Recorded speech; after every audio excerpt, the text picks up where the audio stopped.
Krásný čtvrtek vám přeji. V rukách držíte první vydání mého časopisu o výběrovém semináři z matematiky. Nebudu vám říkat, co je jeho obsahem, protože můžete zvesela listovat a během toho, co já budu povídat, zjišťovat, co v takovém časopisu je. Já vám řeknu spíš, jak takový časopis vznikl a proč.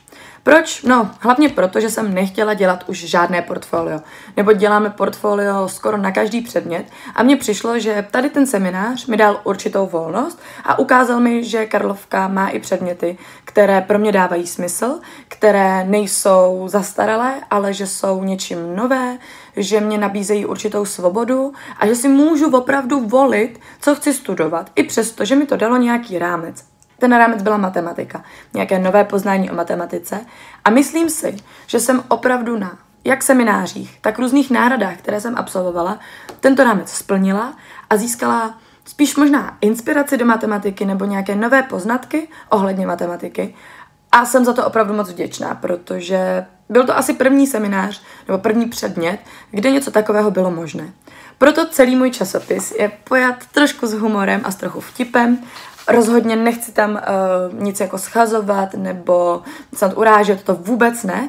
Celé je to myšlené jako nadsázka a přišlo mně i jeho tvoření velmi kreativní, velmi mě to bavilo a tak nějak mě přišlo, že se to k tomu předmětu hodí. Určitě jste si všimli, že celý časopis je laděn do růžové barvy. Ani to není náhoda.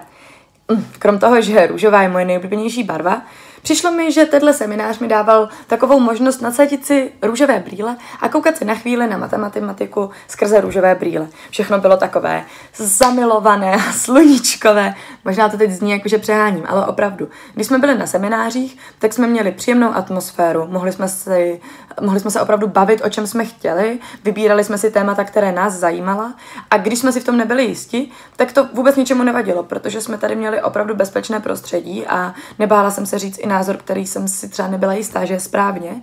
A bylo mi i vysvětleno, že to tak není, anebo naopak se s tou myšlenkou pracovalo a rozvádělo se to prostě tak, jak bych to chtěla jednou dělat já s dětmi. Neschazovat je za jejich názory a navádět je na ty správné, v uvozovkách správné, nebo vést je tím správným směrem.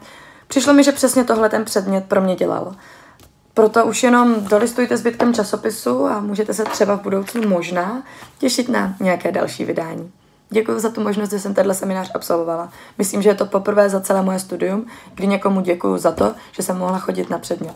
Možná to je tím, že je dobrovolný a já jsem si ho sama zvolila. Možná to bylo právě jeho náplní a kdybych se měla k něčemu přiklonit, bylo to určitě tou náplní. Mějte se hezky a třeba někdy na viděnou.